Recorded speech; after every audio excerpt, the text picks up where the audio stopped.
তৌহিদি জনতা জুলাই সনদ বাস্তবায়নের জন্য এই যে মিছিল করছে, কিন্তু সেখানে জুলাই সনদ বাস্তবায়ন সম্পর্কে কোনো স্লোগান নাই। তারা কি স্লোগান দিচ্ছে আমরা সেটা একটু শুনি।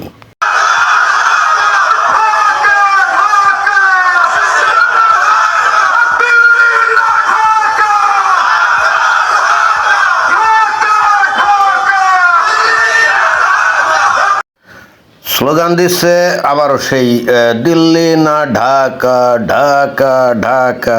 বুঝলাম না, 5 আগস্ট 2024 সালে বাংলাদেশের তৌহিদি জনতা ভারতের উপনিবেশ থেকে বাংলাদেশকে উদ্ধার করে স্বাধীন করছে না, ভারতীয়দেরকে পরাজিত করে বাংলাদেশ থেকে একবার উচ্ছেদ করে দিয়েছে। এবং পরবর্তীতে 2026 সালের 12 ফেব্রুয়ারি, 12 ফেব্রুয়ারি এই যে মোহাম্মদ ইউনূস বাংলাদেশকে আমেরিকার হাতে তুলে দিয়েছে। এখন বাংলাদেশ হলো আমেরিকার উপনিবেশ, একেবারে দালিলিকভাবে চুক্তিপত্রের মাধ্যমে। অতীতে যখন এই উপনিবেশটা হতো তখন কিন্তু চুক্তিমুক্তি হতো না। যারা মানে কি শক্তিশালী দেশের ছিল, যে মনে করেন যে মুসলমানরা, মানে মুঘলরা, তারপরে মনে করেন যে ব্রিটিশরা, তারা তো জোর করে এসে দখল করে তারপর উপনিবেশ বানাইছিল, তাই না? কখনো তো আর এই দেশের লোকজন তো আর স্বেচ্ছায় তো আর তাদের দাসত্ব বা উপনিবেশ স্বীকার করে নাই। But this is the first time in history we noticed একেবারে বাংলাদেশের তৌহিদি জনতা এই মোহাম্মদ ইউনূসের মাধ্যমে একেবারে স্বেচ্ছায় সজ্ঞানে সুস্থ মস্তিষ্কে আমেরিকাকে প্রভু হিসাবে স্বীকার করে তার অধীনতা স্বীকার করলো, তার অধীনে উপনিবেশ স্বীকার করলো। তো এইটা যখন একবার হয়ে গেল, মানে 12 ফেব্রুয়ারি 2026 সালের পর থেকে তো অফিসিয়ালি বাংলাদেশ তো আমেরিকার অধীনস্থ, তাই না, আমেরিকার উপনিবেশ।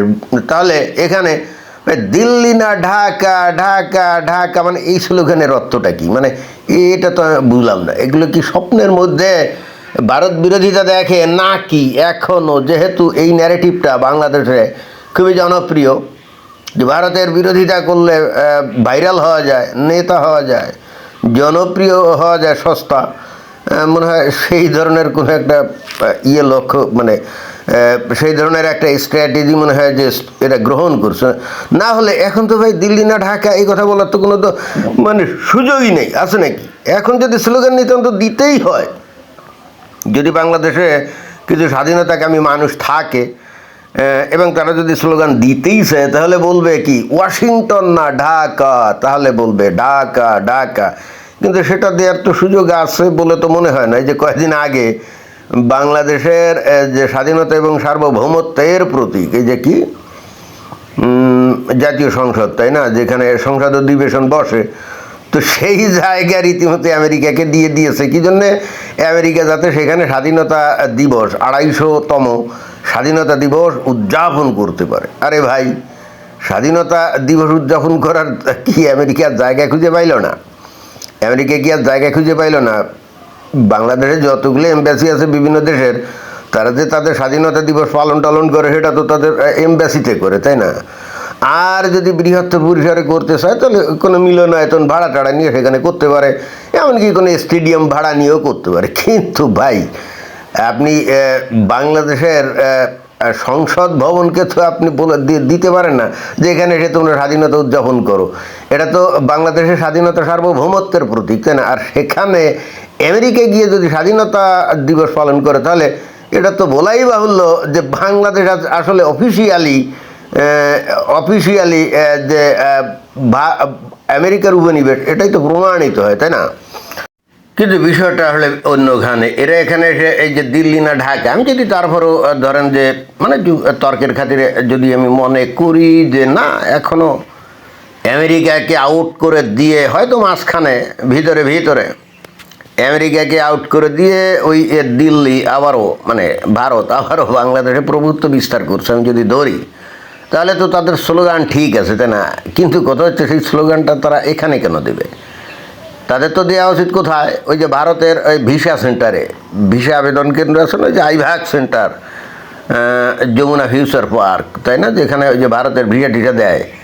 তো কিছুদিন আগে এই যে ভারতীয় হাই কমিশন অফিস থেকে বলছে যে ভিসা আবারও ট্যুরিস্ট ভিসা চালু করা হলো, তো আমরা দেখলাম যে এই দিল্লি না ঢাকা এই স্লোগানের মুখে থাপ্পড় মেরে লাখো জনতা তারা কি ছুটছে আইব্যাকে একদিনে 24 ঘন্টায় মাত্র 1,40,00,000 লোক নিবন্ধন করছে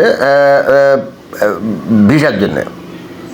আর অতঃপর আমরা ওই আইভ্যাক সেন্টারগুলোতে বিশেষ করে ওই ঢাকায় যমুনা ফিউচার পার্ক সেখানে যেভাবে পঙ্গপালের মতো বাংলাদেশের পাবলিক ঝাঁপিয়ে পড়ছে এবং এরাই কিন্তু কিছুদিন আগে এবং এখনও হয়তো এই জায়গায় এই মিছিলেও এখানে যে সভা না এখানেও হয়তো আছে কেউ যারা নাকি এখানে দিল্লি না ঢাকা তো তারপরে গিয়ে আবার সেই ভারতে যাওয়ার জন্যে সেই ভারতীয়দের কাছে ভারতীয় হাই কমিশন বা আইভ্যাকের ওখানে গিয়ে হাত জোড় করে বলছে যে আমাদের ভিসা চাই যে কিছুদিন আগে দেখলাম যে ওই ভারতীয় হাই কমিশনার নতুন যে আসছেন তো তার কাছে দেখলাম যে একজন দাড়িওয়ালা হুজুর এবং তার বোরখা পরিহিতা তার স্ত্রী কীভাবে হাত করো জোড়ে মেডিকেল ভিসার জন্যে মানে কাকুতি মিনতি করছে, তাই না? পরে জানা গেল ওরা নাকি জামাত ইসলামের নেতা। তো এই হলো অবস্থা। এখন দিল্লি না ঢাকা ওরা এখানে এই স্লোগান না দিয়ে তাদের কোথায় যাওয়া উচিত? তাদের ভারতীয় হাইকমিশনে গিয়ে তারা দিল্লি না ঢাকা এগুলো স্লোগান দিবে না, আইভ্যাকে ওখানে গিয়ে স্লোগান দিবে না, দরকারে ওই আইভ্যাকের ওখানে গেটে দাঁড়িয়ে গেট কি করবে, অবরোধ করবে যাতে কেউ ভিসা সেন্টারের মধ্যে গিয়ে ভিসার আবেদন করতে না পারে, তাই না? যে দেশকে এই এত জনতা ঘৃণা করে অপছন্দ করে যাদেরকে মনে করে যে তাদের সাথে কোনো বন্ধুত্ব করা যাবে না যেহেতু তারা হিন্দু এবং এই হয়তো ধর্মীয় কারণেই তাদের সাথে কোনো বন্ধুত্ব করা যাবে না, ওকে কোনো সমস্যা নাই, তাহলে সেই দেশে যাওয়ার জন্য আবার এই পাবলিক এই যে কাতারে পঙ্গপালের মতো গিয়ে হাজির হবে, এটা তো ভাই কোনোভাবে গ্রহণযোগ্য না। আর এটা যদি হয় তাহলে জাতি হিসেবে আমরা তো মুনাফিক হয়ে গেলাম, আমরা তো ফাউল হয়ে গেলাম। আমাদের আসলে কোনো মানে মান ইজ্জত বোধ বলে কোনো কিছু নাই। যাদেরকে আমরা ঘৃণা করি এবং ঘৃণা আমরা প্রকাশ করি, আমরা যাদের বিরুদ্ধে ঘৃণ্য স্লোগান দিই, আবার তাদের বাড়িতে যাওয়ার জন্যে আমরা তাদের হাতে পায়ে ধরি যে ভাই তোমাদের বাড়িতে আমি একটু আসবো, আমার একটু চিকিৎসা দরকার, অথবা আমি একটু ঘোরাঘুরি করবো, তাই না? তো এটা তো হয় না। এই তৌহিদি জনতা এখানে এসে হুদাই এখানে স্লোগান দিচ্ছে কেন? তাদের তো যাওয়া উচিত আইভ্যাক সেন্টারে। বাংলাদেশের যে সমস্ত আইভ্যাক সেন্টারে যে ভারতীয় ভিসার জন্য মানুষ গিয়ে লাইনে দাঁড়ায়, তো তাদেরকে ওখান থেকে ঘাট ধাক্কা দিয়ে বের করে দেওয়া উচিত এবং ওই গেটে গিয়ে অবরোধ করা উচিত যেন কেউ ওই আইভ্যাক সেন্টারে ঢুকতে না পারে। কি এটাই করা উচিত না? সেটা না করে সস্তা জনপ্রিয়তার জন্য নিরাপদ দূরত্বে দাঁড়িয়ে তারা এখানে এসে দিল্লি না ঢাকা, আমি জানি না এরপরেও এই বাংলাদেশের পাবলিক এত শুধু থাকবে কি না যে এদের এই ধরনের সস্তা জনপ্রিয় এবং ধান্দামূলক এই সমস্ত স্লোগান দ্বারা বাংলাদেশের মানুষ আর প্রতারিত হবে। যে দেশকে তুমি ঘৃণা করবে এটা তো তোমার ব্যক্তিগত ব্যাপার। তুমি যদি ভারতকে পছন্দ না করো ওকে, you can hate them, but the question is if you hate them, why do you wanna go to India again? তোমার কি আত্মসম্মান বলে মান ইজ্জত বলে কি কোনো কিছুই নাই? এটা কোন ধরনের কথা? তো মনের খেদে এই কথাগুলোই বললাম আর কি। ধন্যবাদ।